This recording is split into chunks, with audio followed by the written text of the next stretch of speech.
Buenos días, mis hermanos y amigos. Es un gusto saludarlos en esta mañana. Bienvenidos a nuestra predicación dominical. Como se sabe, estamos hablando del libro de Hebreos. Hemos llegado al capítulo 11 de Hebreos, donde están los héroes de la fe. Un capítulo que básicamente podríamos definirlo como que nos enseña cómo vivir por fe. Así que esperamos que se quede con nosotros, que traiga su Biblia,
Buenos días, mis hermanos y amigos. Es un gusto saludarlos en esta mañana. Bienvenidos a nuestra predicación dominical.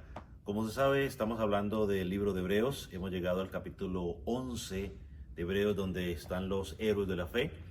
Un capítulo que básicamente podríamos definirlo como que nos enseña cómo vivir por fe. Así que esperamos que se quede con nosotros, que traiga su Biblia, su papel para que pueda tomar notas y no se vaya. En un momento comenzamos. Dios los guarde.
Dios bendiga en esta mañana.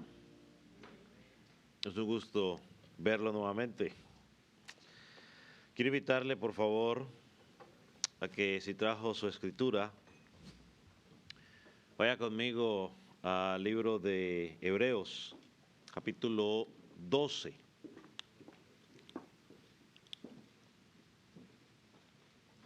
Si no tiene una Biblia, puede acercarse a alguien que tenga una Biblia o puede levantar su mano y uno de los sugieres le hará llegar una.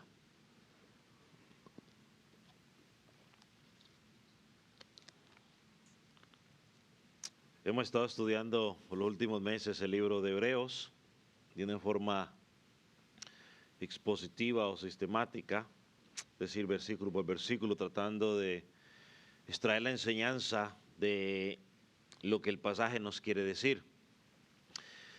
Hoy nos encontramos en esta sección Con la ayuda del Señor hoy la terminaremos. Y quiero, aunque vamos a estar meditando a partir del versículo 15, quiero leer otra vez del versículo 12 para que agarremos la idea completa.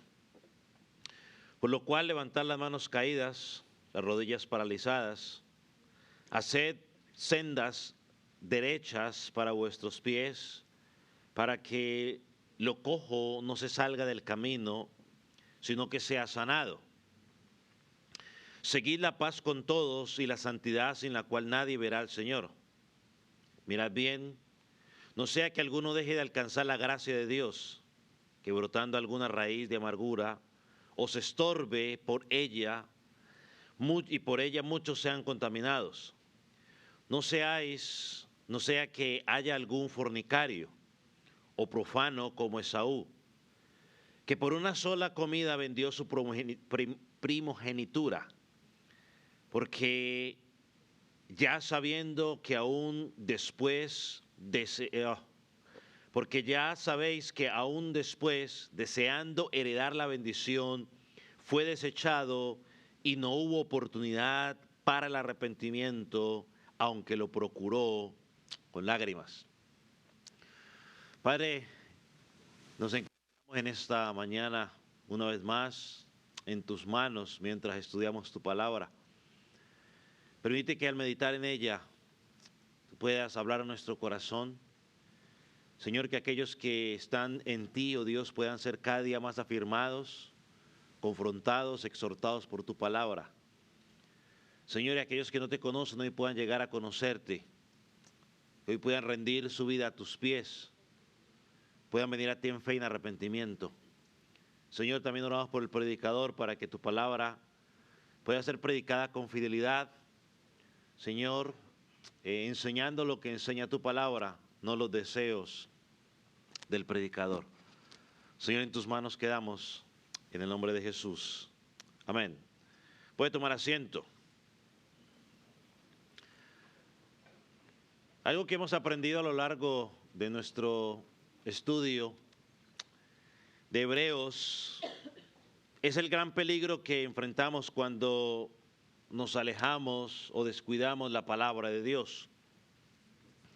La primera iglesia a la cual le fue escrita esta epístola está experimentando eso. Muchos estaban cansados, muchos estaban desanimados. Algunos ya habían abandonado la fe, otros estaban siendo seducidos a esa idea. Sus sufrimientos que ellos estaban padeciendo, pues, no eran porque ellos habían hecho algo malo, sino precisamente por estar siguiendo a Jesucristo por fe. El Imperio Romano era su enemigo, los judíos eran su enemigo, los apóstatas también eran sus enemigos y los estaban llevando a dudar de la superioridad de Cristo y del Evangelio. Pero el problema de fondo era de que ellos habían abandonado en cierta manera la palabra de Dios, se habían apartado de ella y habían debilitado espiritualmente.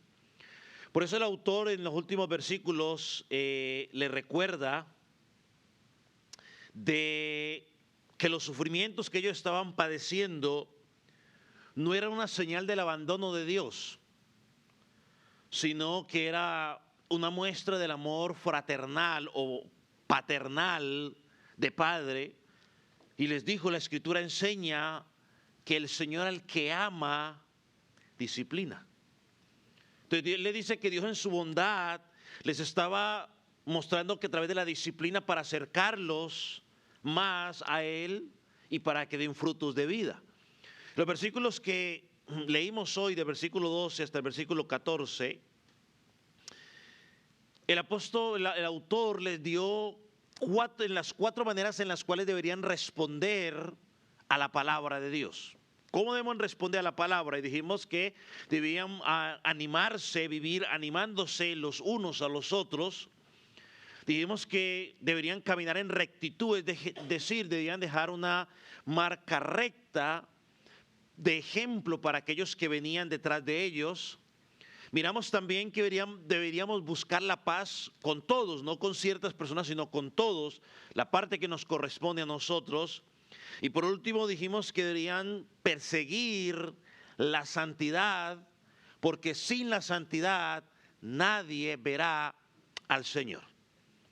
Pero la exhortación del autor no termina allí.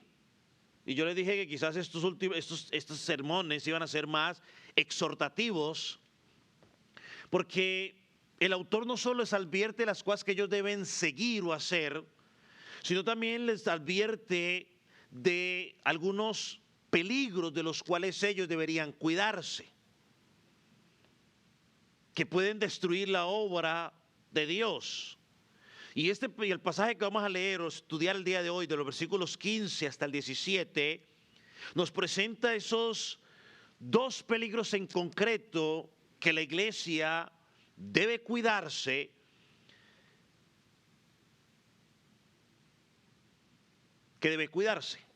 Miremos el primero de ellos. Y el primero de ellos es la apostasía. Versículo 15 dice lo siguiente: mirad bien, no sea que alguno deje de alcanzar la gracia de Dios, que brotando alguna raíz de amargura os estorbe y por ella muchos sean contaminados.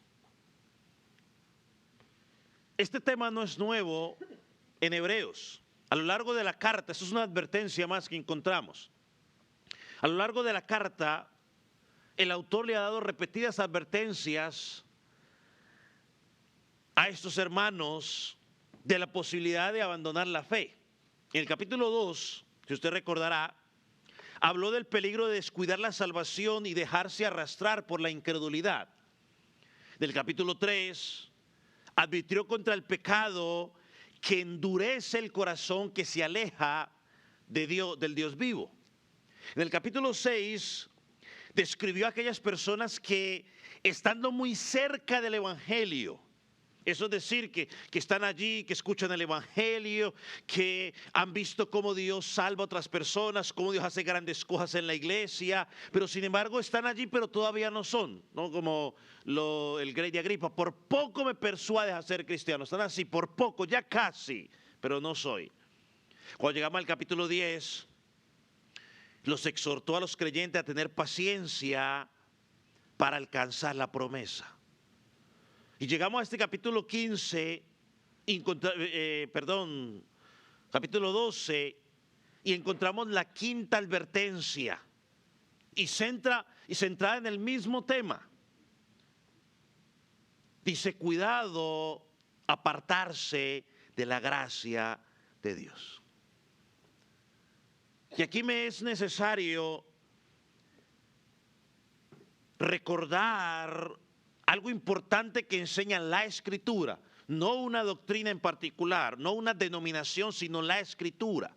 La Escritura enseña claramente que los verdaderos creyentes son guardados por el poder de Dios y preservarán hasta el final. Lo enseña la Escritura.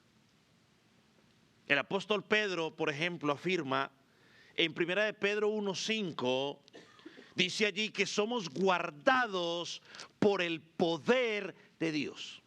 Si estás en Cristo, serás guardado por el poder de Dios. El apóstol Pablo a los filipenses, en Filipenses capítulo 1, versículo 6, él les asegura, él dice: yo estoy persuadido que el que comenzó en nosotros la buena obra, la perfeccionará, es decir, la terminará hasta el final. El salmista David declaró que aunque el justo tropiece, no quedará caído, porque el Señor lo sostiene en su mano. Salmo 37, versículo 23, versículo 24.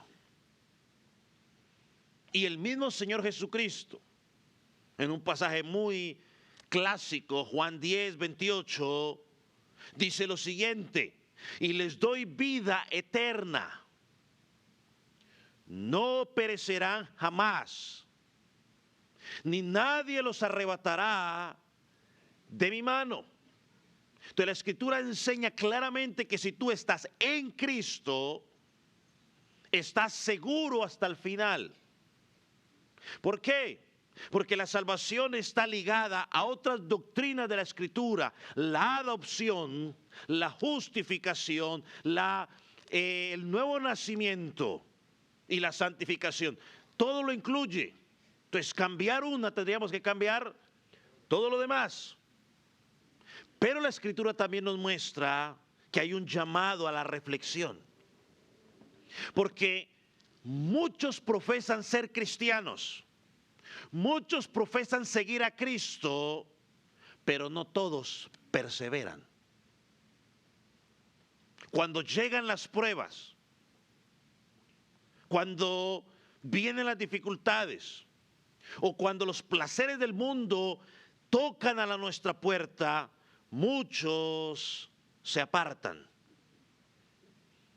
Se apartan de la gracia que un día dijeron haber abrazado. Y la parábola de la semilla lo explica claramente en Mateo capítulo 13. Reciben con gozo, sí, pero las dificultades y el placer muchas veces los aleja. Y el mismo Señor Jesucristo contestó en Mateo 7. Muchos me dirán aquel día: en tu nombre hicimos esto, y sacan todo su repertorio cristiano, todo lo que hicieron. Jesucristo les dijo: apartaos de mí, nunca. No es que dice que te conocí un rato y luego te fuiste, no, dice: nunca os conocí. Es decir, nunca tuve comunión íntima con ustedes. No conocer de que no supiera que existieran, sí, sabía que existieran, pero es el conocer de que nunca tuve intimidad. Y nunca es nunca. Estuvieron ahí, sí, pero no eran. Por eso el autor comienza aquí en el versículo 15 la exhortación con esta palabra: mirad bien. Y según los conocedores del idioma, dice que esta expresión o la frase que se usa en el idioma original significa supervisar, significa vigilar cuidadosamente, como un celador que está cuidando una propiedad. Y lo interesante es que está en plural, no está en singular en el original. Lo cual requiere que es una responsabilidad no únicamente del pastor o de los líderes de la iglesia, sino que es una responsabilidad de toda la iglesia local. Es decir, que cada creyente en la congregación tiene que estar atento, cuidándonos los unos a los otros, velando para que ninguno se aparte de la gracia de Dios. Es decir, que el peligro de la apostasía no se enfrenta de manera individual. No, yo me preocupo por mí. No, yo debo preocuparme por todos. La iglesia entera debe estar atenta. La iglesia entera debe estar observando. La iglesia entera debe estar ayudando a que ninguno se desvíe. Hermanos, yo entiendo que la palabra de Dios, la palabra nos enseña que Dios cuida a sus hijos.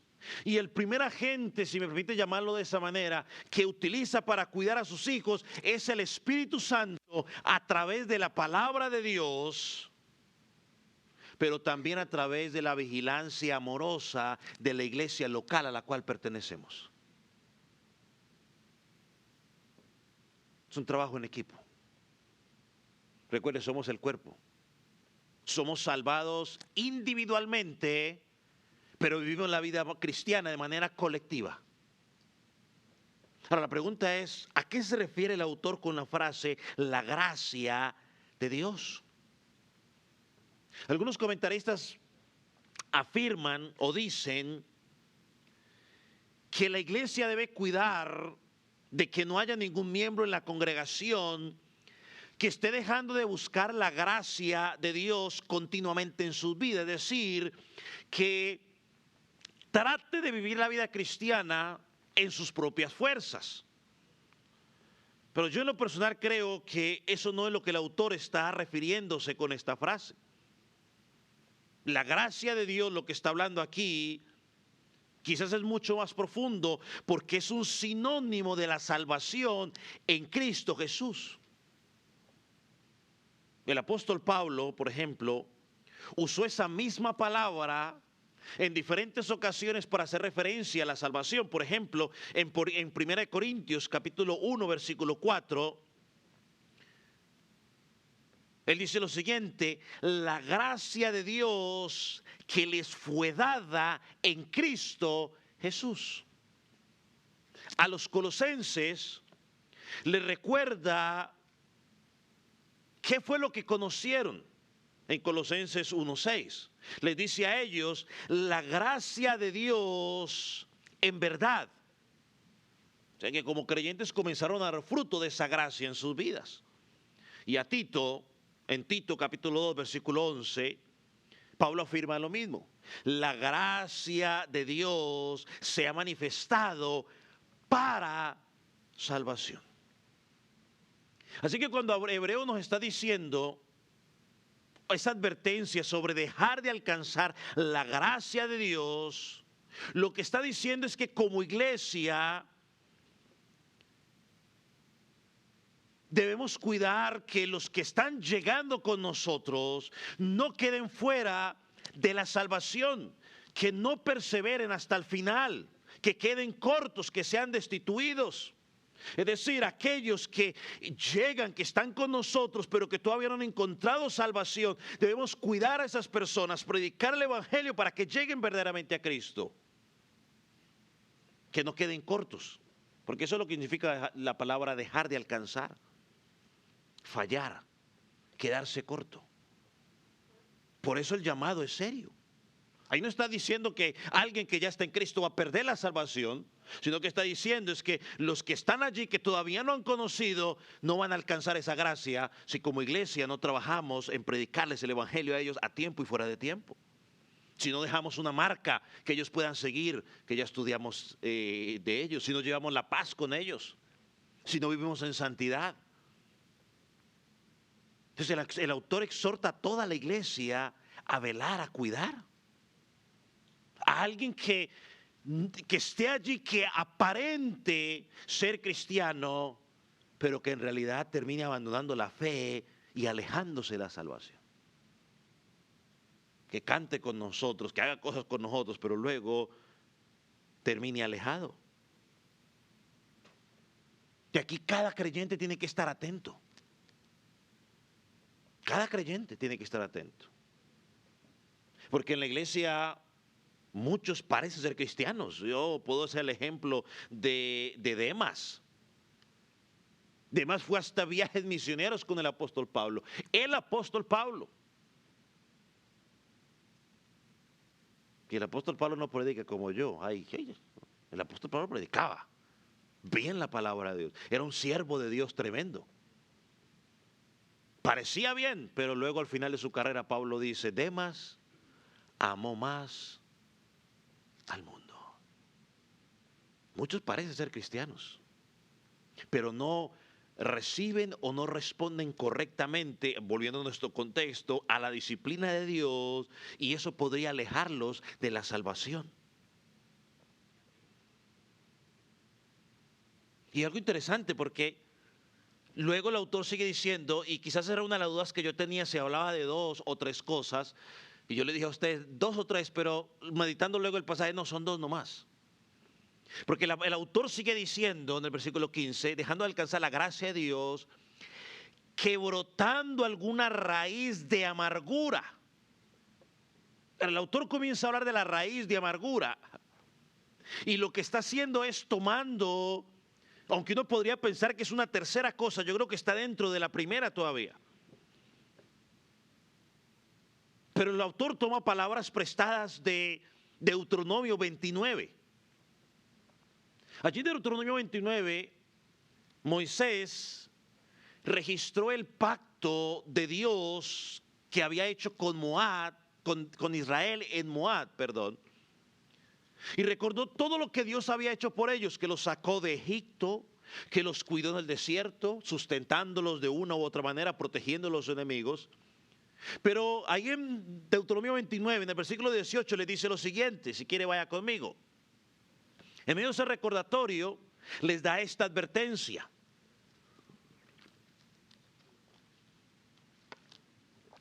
Deuteronomio, al principio de la escritura, ¿lo tiene?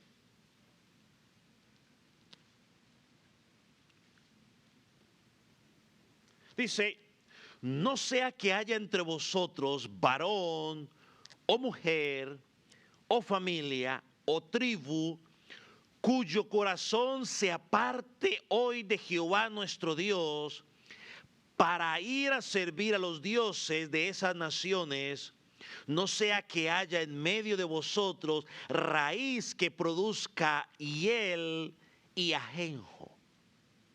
En otras palabras, el peligro era que después de ver todo lo que Dios había hecho por ellos, hubiera entre ellos todavía personas con un corazón dispuesto a apartarse de Dios y servir a otras naciones.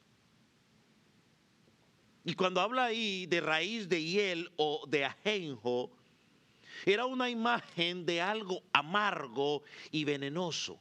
Ambos, la hiel y ajenjo, simbolizan algo no solamente que daña a alguien, sino que también afecta o contamina a los que están alrededor. Y eso es precisamente lo que el autor de Hebreos está usando aquí con esta iglesia. Hay un peligro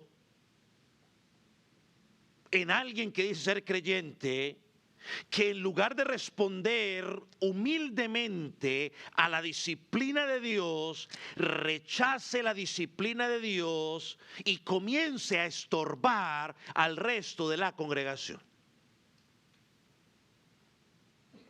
Y como dijo un autor, la raíz de amargura no solo afecta a un miembro, sino que puede afectar como planta venenosa a toda la congregación.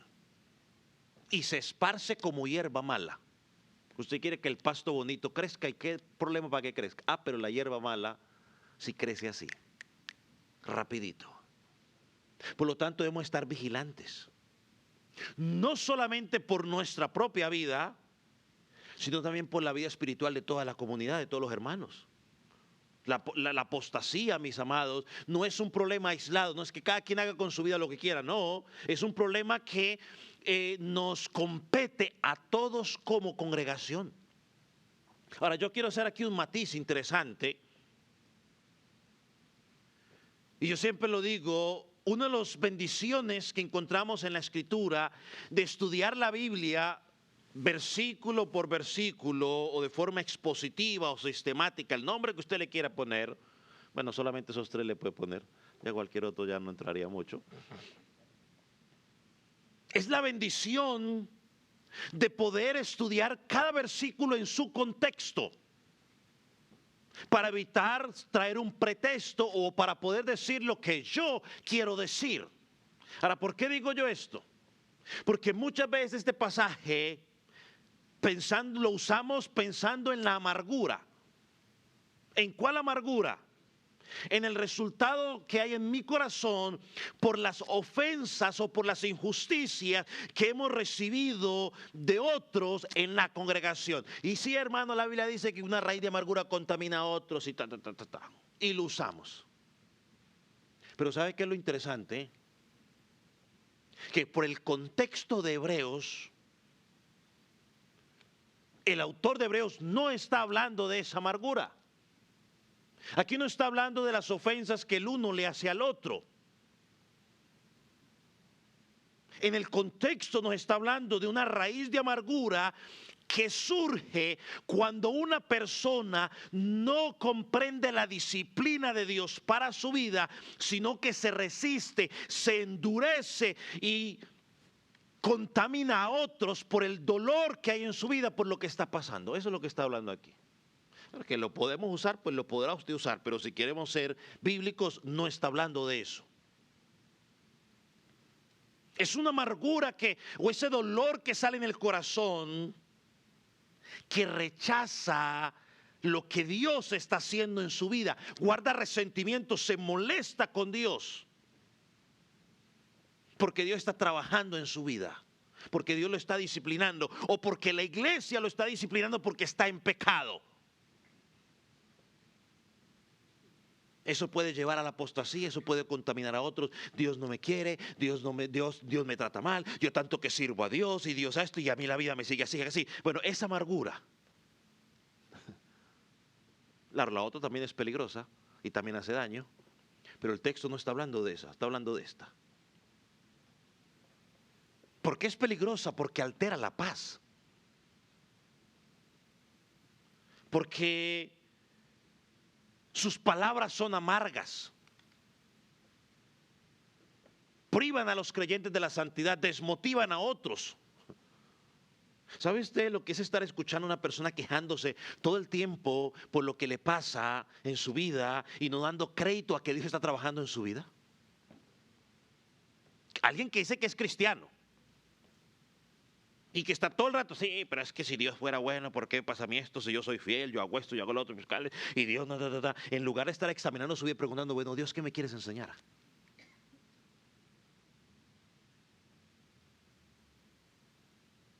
Es que tal hermano hizo tal cosa contra mí.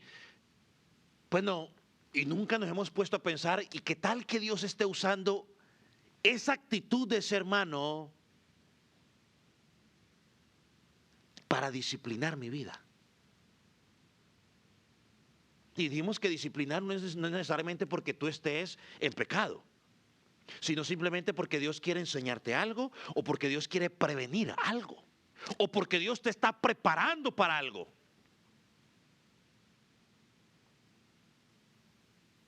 Pero rara vez vemos eso de esa manera, siempre lo vemos como un ataque a nuestro orgullo y nos sentimos ofendidos, entonces es un complique y contaminamos. No solamente nosotros, sino contaminamos a los demás. Muchos empiezan a dejar de, empiezan a actuar de formas inapropiadas. Ahora, yo quiero darle una definición rápida sobre la amargura. Miren lo que es la amargura. La amargura es una reacción del corazón que no suelta el dolor, la ofensa o la frustración.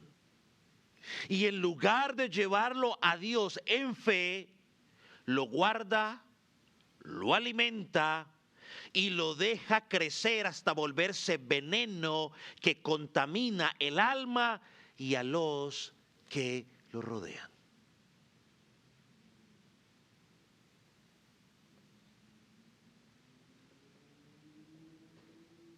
Mire que nosotros conocemos a Cristo y es una reacción del corazón que no suelta el dolor. O sea, en vez de llevarlo a Cristo, seguimos alimentándonos en ello, seguimos pensando constantemente en eso. Y no solo nos afectamos nosotros, sino que afecta a toda persona que nos rodea.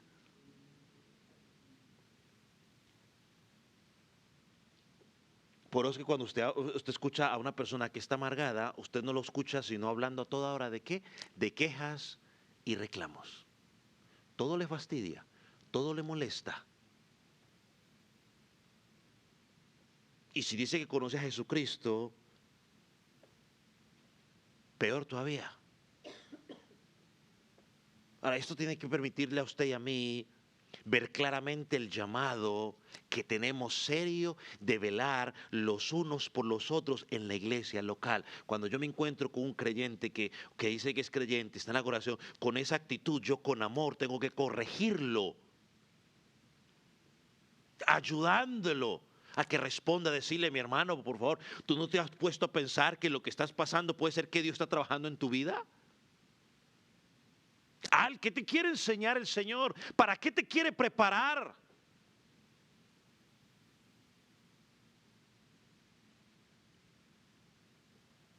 Nosotros crecemos a través de las dificultades. ¿Usted cree que nosotros vamos a crecer porque todo es color de rosa? Porque nunca nos pasa nada. O sea, queremos una vida Disney, como nos lo ha presentado Walt Disney, ¿no? Todo bonito, que no pasa nada, todos felices, la varita mágica y todo se arregla. No. Vamos a crecer a través de dificultades y muchas veces Dios los permite. Y le puedo dar una cantidad de ejemplos. Moisés es uno, el mismo Abraham es uno, Job es uno. Job se nos da una descripción de él tremenda. Y sin embargo, todo lo que pasó. Y usted nunca vio a Job quejándose ni recriminando. A Job aceptó. José es otro ejemplo. ¿Qué hizo José? Para que sus hermanos, lo odiaran hasta el punto que lo querían matar. Si no interviene el hermano mayor, lo matan. Los sinvergüenzas. Pero al final de su carrera dijo, Dios pensó, ustedes pensaron para mal, pero Dios lo acomodó para bien. Amado, por lo que más quiera. Yo no quiero minimizar la situación por la cual usted esté pasando en este momento. No la quiero minimizar. Por favor, no lo tome de esa manera. Pero le quiero decir algo, siéntese o sentémonos y preguntémonos, Dios, ¿qué me quieres enseñar? ¿Qué quieres trabajar en mi vida? ¿Cómo me quieres preparar? Y si hay alguien que veo que está en esa raíz de amargura, quejándose por la disciplina o por lo que Dios está haciendo en su vida, pues me tengo que acercar con amor y decirle, un momento, pueblo, vamos, hermano, tengo que ayudarte porque estás viendo esto en tu vida.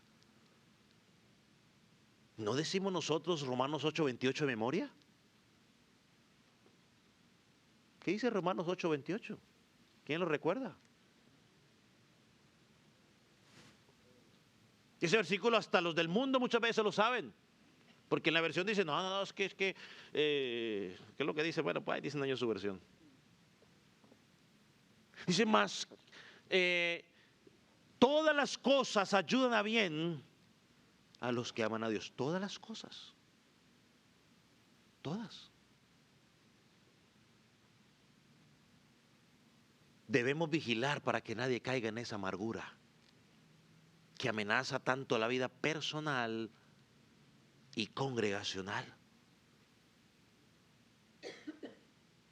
Y lo vuelvo a decir una vez más, perdóneme que lo vuelva a decir. Hebreos aquí no está diciendo que un cristiano verdadero va a perder su salvación. Porque si fuera así tendríamos que empezar a redefinir lo que es la justificación. ¿Qué es justificación? ¿Alguien que me diga? ¿Ah? Declarado inocente, es decir, que entonces si usted pierde la salvación, ¿qué? ¿Vuelve a ser culpable? Tendríamos que definir qué es regeneración o nuevo nacimiento, qué es nuevo, qué es regeneración o nuevo nacimiento. Oh, ya les dije, ¿no? ¿Qué es regeneración? Que naces de nuevo. ¿Qué es el nuevo nacimiento? ¿Alguien que me diga? ¿Nadie sabe qué es nuevo nacimiento? ¿O le da vergüenza decirlo? Sin vergüenza, dígalo. El nuevo nacimiento es que pasas de qué? De muerte a vida. Entonces perder la salvación significa que vuelvo a qué? A morirme otra vez. Vuelvo a estar en mis delitos y pecados. Tendríamos que definir lo que es la adopción. ¿Qué es la adopción? ¿Qué es la adopción? Que Dios nos toma por hijos. Entonces que pecaste y ahorita ya no eres más mi hijo. Y tienes que volverte a adoptar.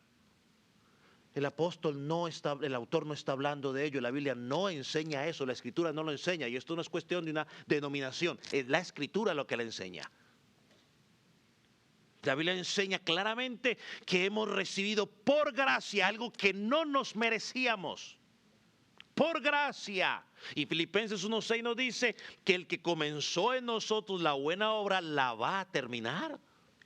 El problema aquí en Hebreos capítulo 12, versículo 15, venía de esas personas que estaban dentro de la congregación, que decían ser cristianas, pero que en realidad no lo eran. Personas que nos pueden engañar porque no conocemos los corazones.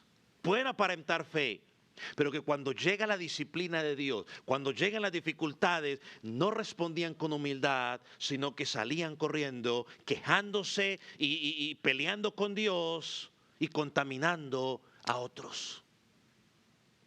Yo no sé por qué tú tanto estás ahí metido, si Dios fuera bueno, esto, y le salen con una cantidad de cosas. Y mucha gente empieza a decir, oh, de veras, sí, ¿sabe que sí? Ese es el peligro. Un falso creyente dentro de la iglesia no solamente sigue poniendo en riesgo su vida espiritual, sino que puede contaminar a otros. Por eso debemos mantener vigilantes. Por eso el autor dijo aquí, mirad bien. Por eso cuando alguien quiere ser parte de la iglesia, no solo es responsabilidad del pastor, es responsabilidad de toda la iglesia observar detenidamente a esa persona. Yo ya no uso esta frase, pero la voy a usar porque como es muy conocida dentro del cristianismo, pues la voy a usar. Pero yo ya casi no la uso. Pero uno tiene que preguntarse, ¿realmente esa persona ha recibido a Cristo?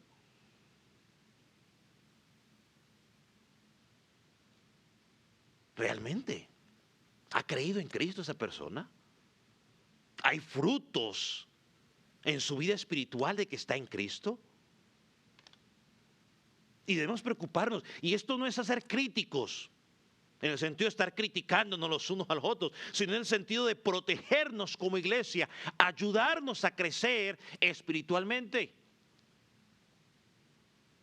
Por eso el apóstol dice, no, si alguno sorprende a algún hermano en alguna situación, tú repréndelo con amor. Somos llamados a reprendernos. El apóstol, Pablo no sorprendió al apóstol Pedro en un pecado. ¿Y qué hizo? Dijo, no, yo no digo nada porque es el apóstol Pedro. Estaba con el Señor Jesucristo. No digamos nada. ¿Cierto que eso dijo?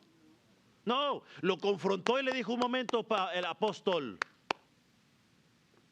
¿Lo estaba criticando? ¿Lo estaba juzgando? ¿Le faltaba amor? Al contrario, tenía amor. Entonces somos llamados. Y yo siempre lo he enseñado a usted. No tomemos la actitud de, ¿y usted quién es? Soy tu hermano en Cristo. Y por la autoridad de la Escritura tengo el derecho a llamarte la atención si no estás bien. Eso enseña la Escritura. El que crea que esté firme, pues mire que no caiga, dice la Escritura. Somos llamados los unos a los otros. Por eso el hebreo llama mirad bien. Es una responsabilidad y es una responsabilidad seria. Tanto para el pastor, tanto para los líderes como para los creyentes. Debemos proteger la santidad y la salud espiritual de la iglesia local. Porque somos una familia. Y cuando como familia estamos mal, allá afuera van a decir, no van a decir el pastor, van a decir el Calvario, todos son así. Como cuando un hijo falla y dicen, ¿cómo será el papá? ¿Cierto? ¿O cómo será la mamá? Bueno, ¿qué tiene que ver la mamá y el papá? Quizás lo han educado bien, pero el bendito sinvergüenza anda mal por allá. Y lo meten a todos. Lo mismo pasa en la iglesia. Tenemos que cuidarnos como iglesia. El segundo peligro que encontramos aquí, del cual debemos cuidarnos, es la mundanalidad. Versículos 16 y 17, déjenme leerlo rápidamente. No sea que haya algún fornicario o profano como Esaú, que por una sola comida vendió su primogenitura. ¿Cómo se dirá eso en inglés? ¿Cómo se dice en inglés? ¿Debe ser fácil o difícil? ¿O están los que manejan? ¿Cómo? ¿Qué? Oh, birthright. Ok, está como fácil. Primogenitura. Porque ya sabemos que aún después deseando heredar la bendición, fue desechado y no hubo oportunidad para el arrepentimiento, aunque lo procuró con lágrimas. Aquí encontramos la exhortación clara de vigilar los unos a los otros, no sé que entre medio de nosotros haya uno como Esaú. Alguien que aparenta ser parte del pueblo de Dios, pero que en realidad estaba viviendo de una manera mundana y alejada de la santidad. Ahora, para entender a esto de Esaú, hay que ir rápidamente a la historia en Génesis capítulo 25. Todos lo conocemos, pero yo voy a tratar de hacer un repaso rápido. Isaac tuvo 2 hijos. Esaú, el mayor, que era un hombre de campo, era diestro en la casa, hijo de papi. Y nos encontramos con Jacob. Era el hijo menor, era el consentido de mami, ¿no? Consentido de papi, consentido de mami. Pero también era conocido como el suplantador, ¿no? Porque era muy bueno para el engaño. Un día Esaú volvió de cazar, tenía hambre, y Jacob, su hermano menor, viendo la oportunidad, le ofreció comida a cambio de la primogenitura. Esaú en ese momento prefirió, o como tenía la mirada puesta en esta tierra, prefirió pensar en el aquí y en el ahora. Y dijo, ¿sabe? Tengo hambre, prefiero comer esa primogenitura, pues listo, trato hecho, te doy la primogenitura. No lo vio como algo valioso en su momento por estar pensando en el aquí y en el ahora. ¿Por qué digo que era algo valioso? Porque la bendición que Dios le había dado al primogénito, eso era lo valioso. Génesis capítulo 25, 34, nos dice que Esaú se sentó, comió y bebió y se levantó y se fue. Así menospreció Esaú la primogenitura. O sea, comió, bebió, satisfizo su necesidad y se levantó como si no hubiera pasado nada. Hebreos toma el ejemplo de Esaú y dice, ojo, no vaya a ser que dentro de la congregación haya alguien que no valore lo que Dios nos está dando por estar buscando el placer del momento. Eso es lo que está diciendo el autor de Hebreos. Abran el ojo, observen cuidadosamente, no vaya a ser que en la congregación haya alguien que esté despreciando lo que Dios ofrece por estar pensando en el placer del aquí y del ahora. Y describe a Jacob de 2 maneras, como fornicario y como profano. Fornicario hace referencia simplemente a su vida sexual inmoral. Un corazón entregado a sus apetitos, aunque la Biblia claramente no lo muestra directamente, pero su comportamiento lo refleja. Y lo segundo que nos dice de él es que era un profano. Es decir, caminaba como mundano, alguien que no conoce a Cristo, o a Dios en este caso. Alguien que va en contra de todo lo santo que Dios ha dicho a su pueblo.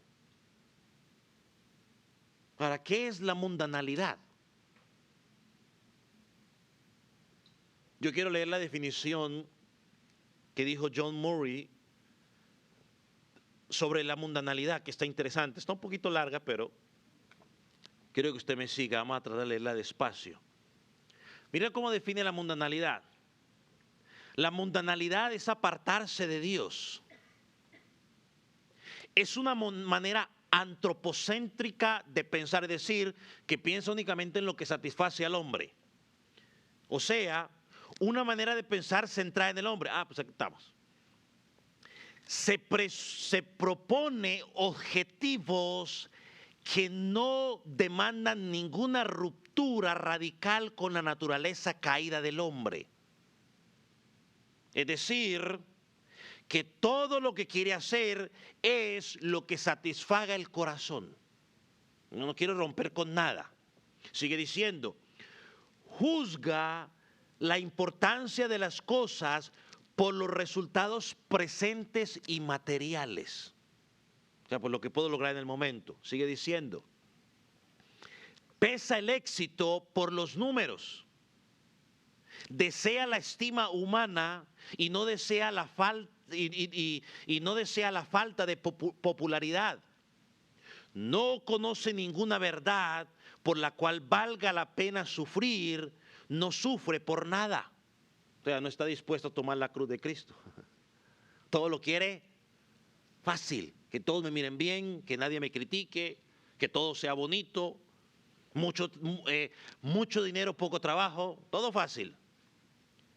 El mundano desecha ser necio por la causa de Cristo.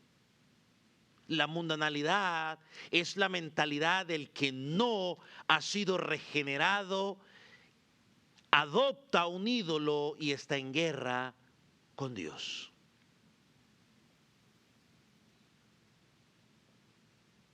La razón por la cual Esaú vendió la primogenitura no era simplemente porque tenía hambre, sino porque su corazón estaba pegado al mundo más que a Dios. Y aquí nos tenemos que preguntar nosotros, ¿a qué está pegado nuestro corazón? ¿Al mundo o a las cosas de Dios? Dice la palabra, si habéis pues resucitado con Cristo, buscad ¿qué? Las cosas de arriba. Y las cosas de arriba no son las estrellas para regalarle a la novia, no es la luna, no es los planetas. Las cosas de arriba se hace referencia a ¿qué? A lo que Dios pide de nosotros. Busca esas cosas. Y como Dios es tan bueno con nosotros, porque la gente empezaría, bueno Dios, y si me pongo a buscar todo lo tuyo, ¿qué quede lo mío? Dios también contesta en Mateo 6:33, ¿cierto? ¿Qué dice? Todo, no, la última parte dice, ya dije buscarla de arriba, no. Todas las cosas os serán añadidas. Y aclaro, ¿no? Todas las cosas, no estoy hablando de Ferraris, no estoy hablando de todas las cosas necesarias para tu vida. Eso es lo que enseña el contexto. Tu casa, tu comida, tu dormida. Dios se ocupará. Esaú valoró lo que podía obtener en el momento, lo que traía satisfacción inmediata. Por eso Hebreo lo llama mundano. Su vida estaba centrada en satisfacer los deseos inmediatos y no satisfacer a Dios. Por eso prefirió un guiso, es decir, comida, antes que la primogenitura. Hermano, ¿para qué servía la primogenitura? Preguntó él. ¿Para qué yo la primogenitura si estoy muriendo de hambre? ¿Para qué? En ese momento lo espiritual no le funcionó, no le importó. Solo le importaba saciar su alma. Para aquí tenemos que entender algo. ¿Qué significaba la primogenitura? Hermano, la primogenitura no era simplemente que le iban a dar la herencia por ser el hijo mayor. No significaba únicamente esa herencia material, sino que también reposaba sobre él la responsabilidad espiritual de seguir la fe de su padre y transmitirla. Había esa bendición de Dios. Él era el responsable y en ese momento dijo, mira Dios, a mí me interesa eso, yo lo que quiero es llenarme el estómago. No lo valoró. Lo que Dios tiene que darme no interesa. Prefiero lo que puedo tocar, lo que puedo ver ahora en este momento. Y su ejemplo de mundanalidad, de profano, el autor lo conecta, ¿no?, con su inmoralidad sexual. Una está relacionada con la otra. Pues como no me importa lo que Dios tiene para la vida, pues entonces vivo la vida loca. Vivía para satisfacer los apetitos de la carne, los deseos del mundo, en lugar de vivir por fe para Dios. Una persona así no confía en Dios, busca su propio beneficio. Por eso los hermanos de Hebreos y los hermanos de la iglesia del Calvario son llamados o somos llamados a cuidarnos, a estar vigilantes. No vaya a ser que en medio de nosotros haya uno así. Y no es cuestión de que veo uno así, bueno, le voy a echar al pastor. No, pero ¿por qué al pastor? ¿Por qué usted que lo vio no lo hace? Siempre lo he dicho, es más fácil que usted que lo vio a decir a que yo ya diga, fue que el hermano me dijo. Entonces le digo, ¿quiere venir usted conmigo para que sea testigo? Entonces ya como que le da, pues entonces, ¿cómo quiere que yo vaya yo solo allá a enfrentar algo que yo no he visto? Somos llamados. Génesis 27, sigue la historia, que justo antes de morir, porque eso pasó en otro momento, no es que pasó, nosotros lo leemos que pasó ahí y al día siguiente no. Más adelante, cuando estaba justo para morir, Isaac llama a su hijo predilecto y pues de hecho su hijo mayor. Y le dice, hijo, ya me voy a morir, hazme una comida de la buena que tú sabes preparar, tráemela, porque te voy a bendecir después de la comida. La ayuda idónea, que estaba cerquita, escuchó las palabras que estaba queriendo escuchar hace mucho rato. Llamó a su hijo preferido, ¿a quién? A Jacob. Y le dice, Jacob, mira que tu papá ya va a empezar a repartir bendiciones. Venga, yo cocino, te voy a vestir como mi hijo mayor y te presentas delante de tu padre para que recibas la bendición. Tú tienes que recibir la bendición de tu padre. Lo visten, te conoce la historia, lo traen. Jacob recibe la bendición de la primogenitura de parte de Isaac y todo está tranquilo, todo está hermoso, hasta que aparece Esaú en escena. Y se da cuenta de que su bendición fue quitada y dice Génesis 27:34, Padre, bendíceme a mí también, Padre, bendíceme, dame una bendición. Y el autor de Hebreos nos dice en el versículo 27, versículo 17, perdón, dice, deseando heredar la bendición, fue rechazado y no hubo oportunidad para el arrepentimiento. Ahí sí lloró, pataleó, too late, como dicen aquí, demasiado tarde. Muchos piensan que cuando habla aquí de arrepentimiento se refiere que a Esaú se arrepintió. Yo no creo que esté hablando de ese arrepentimiento. Lo que el autor está hablando aquí en Hebreos, se refiere es que al hecho de que ya no había manera de que Isaac cambiara la bendición. Ya no había manera. Es más, él luego le dice, ya bendije a tu hermano y tu hermano va a ser bendito. Ahora Esaú sí quiere la bendición. Pero quizás no por lo que Dios, por lo que la bendición espiritual representaba para él, sino por los beneficios materiales que podía obtener de parte de esa bendición. No estaba arrepentido de haber vendido su primogenitura, solo deseaba la bendición, por eso era un mundano. Es como aquellos israelitas en el desierto que Dios le daba ese maná del cielo de comer y decían, no, no queremos eso, ya nos cansamos, queremos otra cosa, queremos llenarnos. En vez de recibir lo que Dios les daba, querían era su manera. Esaú hizo lo mismo. Esaú no valoró la bendición de Dios, pero sí quería las bendiciones materiales, porque estaba interesado en lo material. Por eso sus hermanos deberían vigilarse los unos a los otros.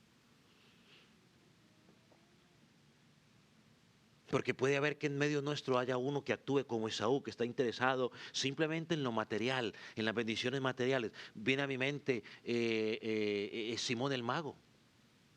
Según parece ser que se arrepintió, porque lo bautizaron.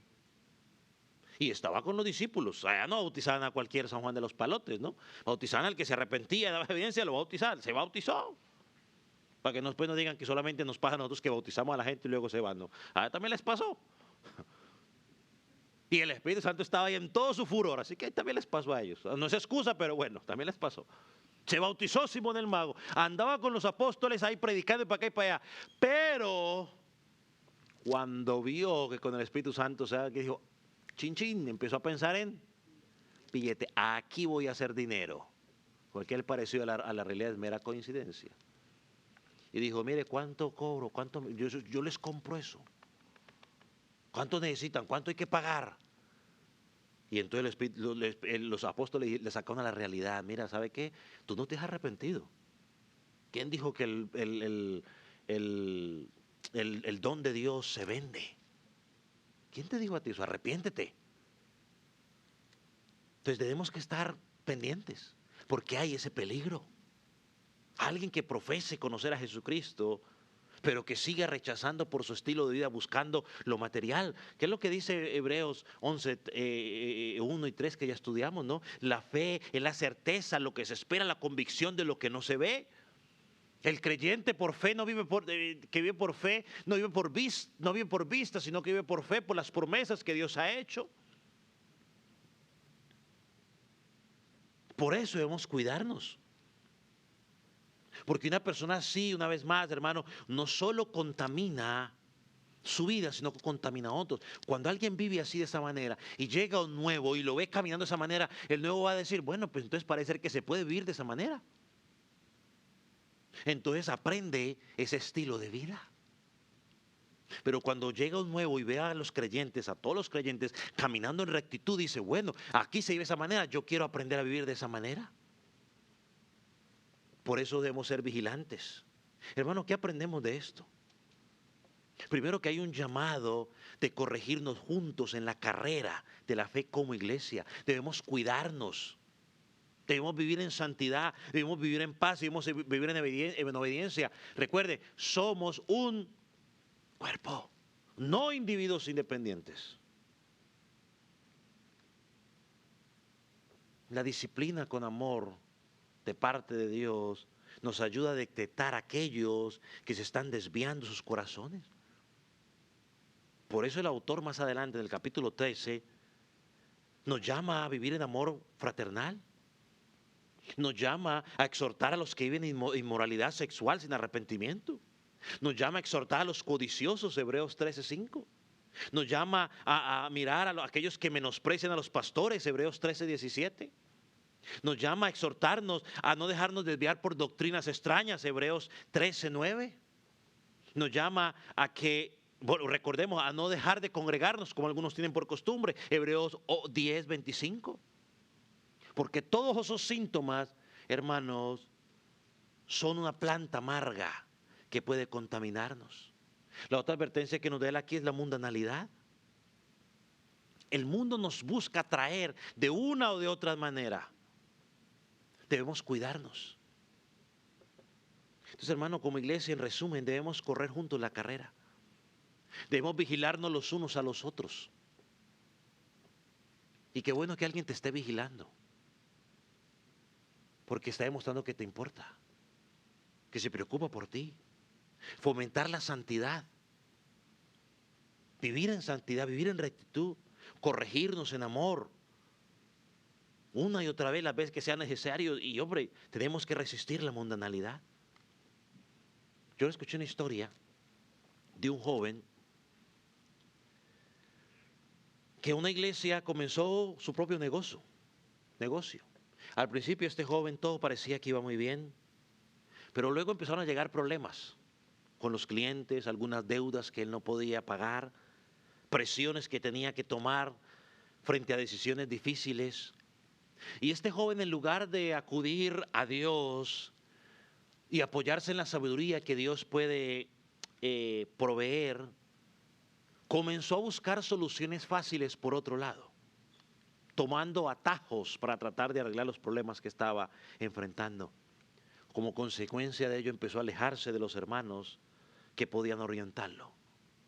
Al principio eran errores pequeños que pudieron ser o que fueron identificados por otros hermanos, pero nadie dijo nada. Nadie se acercó a él. Nadie lo confrontó como hermano en Cristo, como compañero. Luego al final dijo, si alguien se hubiera acercado a mí más temprano y me hubiera ayudado, me hubiera dicho, me hubiera exhortado en amor, me hubiera ahorrado muchos problemas. Hermanos, debemos acercarnos a nuestros hermanos, preguntarnos, ¿cómo estás enfrentando los problemas que estás teniendo? ¿Cómo te puedo ayudar? ¿Te puedo acercar a alguien que quizás te pueda ayudar? Porque esta historia nos recuerda, hermano, la importancia de la vigilancia mutua. No se trata de controlarnos como hermanos. No, no se trata de eso. Se trata de ayudarnos como hermanos, porque Satanás anda como león rugiente buscando cómo atraernos, cómo devorarnos. Y nos necesitamos los unos a los otros. Que no nos pase lo de Esaú, que al final, ahora sí, pero ya no. Oh, estimado amigo que estás en Cristo,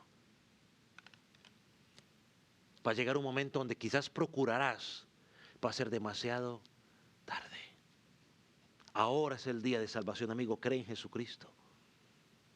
Hoy es el día que puedes ser salvado. Hoy es el día que puedes venir delante de Dios y reconocer: Dios, he pecado contra ti, he violentado tu ley, perdóname, dame arrepentimiento. Y lo hermoso de la palabra es que Él dice que el que a Él viene, Él no lo echa fuera. Él no resiste un corazón arrepentido, humillado.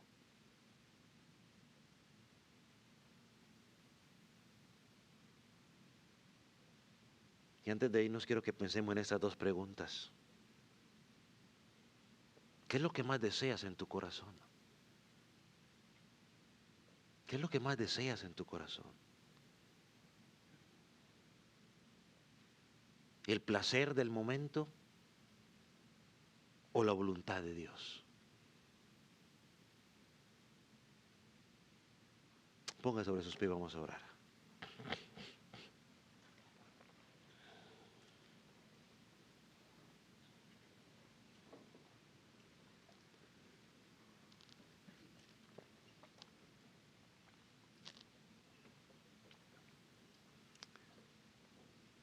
Allí donde usted está, yo quiero que usted medite en estos dos peligros. ¿Está usted amargándose por la disciplina que Dios tiene sobre su vida? ¿No entiendes? Y te estás amargando con Dios. Habla allí con el Señor. Quizás tu amargura está contagiando a otros. Solo hablas de tu dolor y tu tristeza y no acudes a Cristo. ¿Cómo está tu vida? Los placeres del mundo te están atrayendo y estás dejando a un lado las cosas de Dios.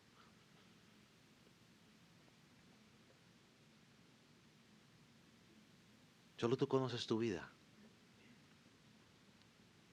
Ahí a nivel personal, habla con el Señor y dile: Señor, aquí estoy, ayúdame. Pero hay una parte congregacional. ¿Qué estamos haciendo? Estoy viendo a mi hermano que está fallando. ¿Qué estoy haciendo? Lo estoy criticando, pero no lo estoy yendo a exhortar. Me estoy quedando callado, quizás por temor, por inseguridad. Sí, creo que todos en algún momento lo hemos experimentado. Yo lo he experimentado. A lo mejor no digo nada porque luego... Pero sabe, hermano, como pastor, tristemente he dado cuenta que muchas veces, si quizás hubiera dicho algo al principio, hubiera servido para corregir o evitar problemas peores. Padre, te damos gracias por tu exhortación.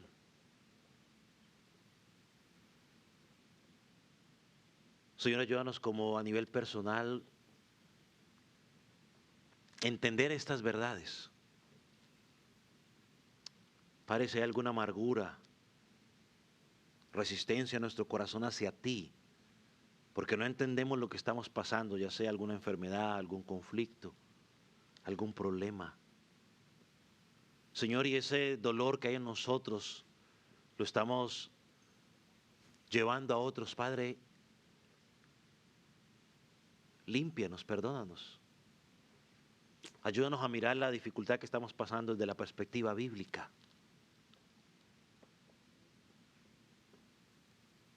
Señor, si estamos actuando como Esaú, Señor, con la inmoralidad, Señor, en la mundanalidad, Señor, llévanos a corregirnos a nivel personal.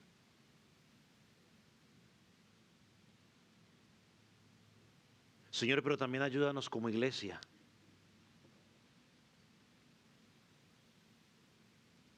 Señor, a estar atentos los unos de los otros, a cuidarnos.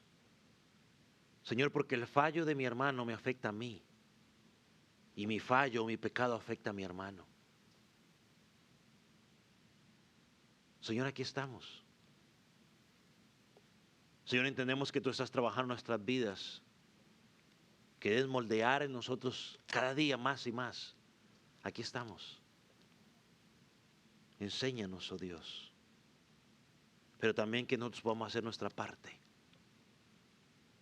Gracias porque nos permites congregarnos y ser confrontados con tu palabra. Señor, pero también te pedimos por aquellos que no te conocen y están hoy en medio nuestro, por aquel niño, por aquel joven, por aquel adulto. Señor, que todavía está muerto en delitos y pecados. Aquel que todavía, Señor, vive bajo los placeres del mundo. Señor, que hoy pueda llegar a ti, hoy pueda venir verdaderamente a ti en fe y en arrepentimiento. Señor, oro por aquel que quizás es como Demas, como Simón el Mago. Señor, que están allí, oh Dios, pero que su corazón todavía está amando al mundo. Oramos para que realmente tú los convenzas. Señor, y hoy puedan encontrar la salvación verdadera en ti. Padre, gracias. Señor, guárdanos cada día de la negligencia de tu palabra. Guárdanos, oh Dios. Padre, quédate en medio nuestro. Tu palabra ha sido predicada. Que el que tenga oídos para oír, oiga lo que tú has dicho a la iglesia. Señor, y lo más importante, que podamos practicar lo que hemos aprendido de tu palabra. En el nombre de Jesús.